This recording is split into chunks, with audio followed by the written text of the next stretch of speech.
হুসাইন একবার বিশ্বনবীরে প্রশ্ন করলেন, নানা মানিল আমজাদ ইলাল্লাহ, বলেন তো নানা আল্লাহর কাছে কে বেশি দামি, আপনি নাকি আমি? বিশ্বনবী বললেন, হুসাইন আনাল আমজাদ, আমি বেশি দামি। হুসাইন বলল, নানা জি আমি মানি না, আনা লা ওয়াফিক, আমি মানি না নানা। কেমন করে আপনি আমার চাইতে বেশি দামি হন? আপনার চাইতে আমি বেশি দামি। বিশ্বনবী বললেন, হুসাইন আমি হলাম নবীদের নবী, আখির নবী, বিশ্ব নবী, আর তুমি হলা আমার উম্মত, তোমার চাইতে আমি বেশি দামি।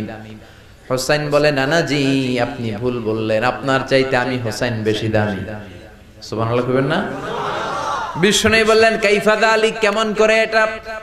হুসাইন বলল, নানা জি তাহলে বলেন তো আপনার আব্বার নাম কি? বিশ্বনবী বললেন, আমার আব্বার নাম হলো আব্দুল্লাহ। কি নাম? হুসাইন বলেন, আনা খালি আব্দুল্লাহ, লাইসা ক্বাবলাহু ওয়ালা বা'দাহু শাই।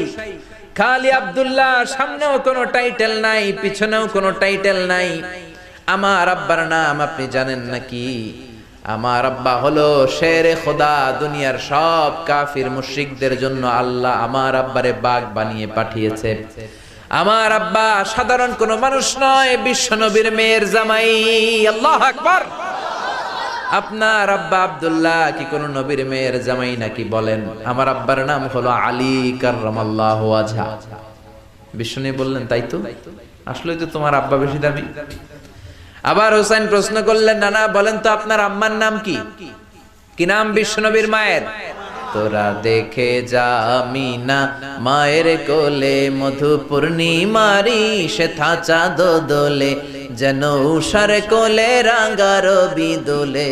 তোরা দেখে যা আমিনা মায়ের কোলে, কুল মখলুকে আজি ধ্বনি ওঠে কে এলোই, কালিমা শাহাদাতের বাণী ঠোঁটে কে এলোই, পড়ে দুরুদ ফেরেশতা বেহেশতের দুয়ার খোলে। তোরা দেখে যা আমিনা মায়ের কোলে। আল্লাহু আকবার। বিশ্বনবী বললেন, আমার মায়ের নাম আমিনা। হুসাইন বলল, নানা জি আপনার মায়ের নাম যদি আমিনা হয়, জেনে রাখেন আমার মায়ের নাম হলো ফাতিমা, সাইয়্যিদাতুন নিসাই আহলিল জান্নাহ।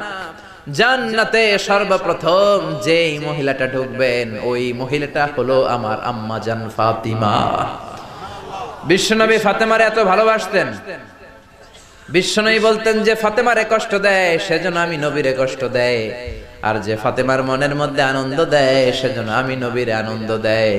বিশ্বনবী কোন সফরে গেলে সবার শেষে ফাতেমার সাথে দেখা করে বের হতেন, আবার সফর শেষ করে বাড়িতে আসার সময় সবার প্রথম ফাতেমার সাথে দেখা করতেন। ও নানা বলেন তো তাহলে কে দামি, আপনার আম্মা আমেনা নাকি আমার মা ফাতিমা? বিশ্বনবী আর কোনো কথা বলে না। হুসাইন একের পর এক প্রশ্ন বানে নানাকে জর্জরিত করছে, নানা এবার বলেন তো আপনার নানির নাম কি? বিশ্বনবী বললেন, হুসাইন আমার নানির নাম হলো বাররা বিনতে আব্দুল উজ্জা। হুসাইন বলে, না না আপনার নানি বাররা রে কেউ চিনে না। চিনেন আপনারা? অনেকে জানেই না, ওই যে কয় নসিনি, আরা নসিনি দে, আমরা চিনি না বাররা বিনতে আব্দুল উজ্জা। হুসাইন বলে, না না আপনার নানিরে তো কেউ চিনে না, বাররা নামটা কারো মুখস্থ নাই। আমার নানির নাম আপনি জানেন নাকি? আমার নানির নাম হলো খাদিজাতুল কুবরা আত-তাহেরা। একটা মহিলাকে আরশের উপর থেকে আল্লাহ সালাম জানিয়েছেন, ওই মহিলাটাই আমার নানি খাদিজা। বিশ্বনবী খাদিজার এত ভালোবাসতেন, বিশ্বনবী বলতেন, আল্লাহ কিয়ামতের দিন যখন কেউ কাউরে চিনবে না, ওই কঠিন দিনে আমি যেন আমার প্রাণের খাদিজারে ভুলে না যাই।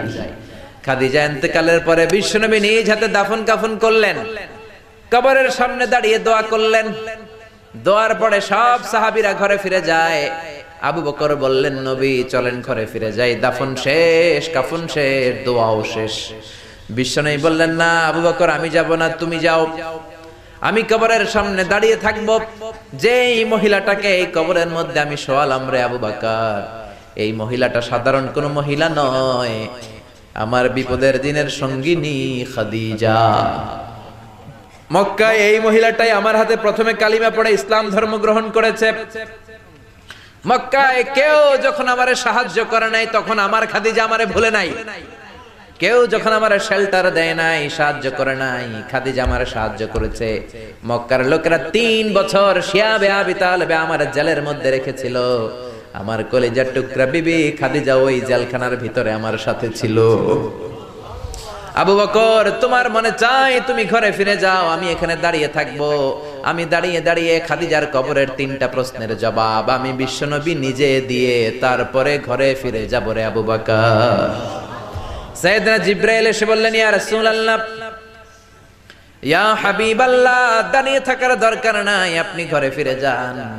আল্লাহ বলেছে খাদিজার কবরের 3টা প্রশ্নের জবাব আরশের উপর থেকে আল্লাহ নিজেই দিয়ে দিবে।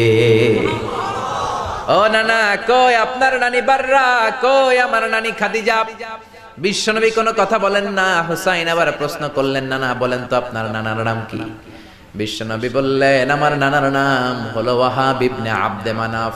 হুসাইন বলে, নানা আপনার নানা ওয়াহাব রে কে চিনে? কেউ চিনে না আপনার নানারে। আর আমার নানারে চিনে না এমন কোন মানুষ পৃথিবীতে নাই, ঠিক না? আমার নানার উপরে দুরূদ পড়ে না এমন কোন মানুষ পৃথিবীতে নাই।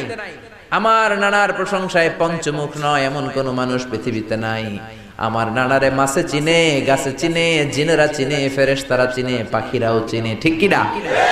আমার নানা হাউজে কাউসারের মালিক, আমার নানা শাফাতের মালিক। আমার নানা শুধু মানুষের নবী নয়, জিনদের নবী নয়, ফেরেশতাদের নবী নয়, আমার নানা সব নবীদের নবী, ঠিক কি না? আমার নানার নাম হলো, পড়েন, মুহাম্মাদুর রাসূলুল্লাহ সাল্লাল্লাহু আলাইহি ওয়াসাল্লাম। এই হলো আমার নানা। এবার বলেন কে দামি? বিশ্বনবী আর ধৈর্য ধারণ করতে পারেন না, ধা ধা করে চোখের পানিগুলো ছেড়ে হোসেনকে বুকের মধ্যে জড়িয়ে ধরেন আর বলেন, হোসাইন তুমি ঠিকই বলেছো, আজকের তর্ক বিতর্কে আমি নবী হেরে গেলাম, তুমি জিতে গেলা। আসলে আমি নবীর চাইতে তোমার দাম আল্লাহর কাছে কোটি কোটি গুণ বেশি। কোন সুবহানাল্লাহ। আরো জোরে পড়েন আল্লাহু আকবার।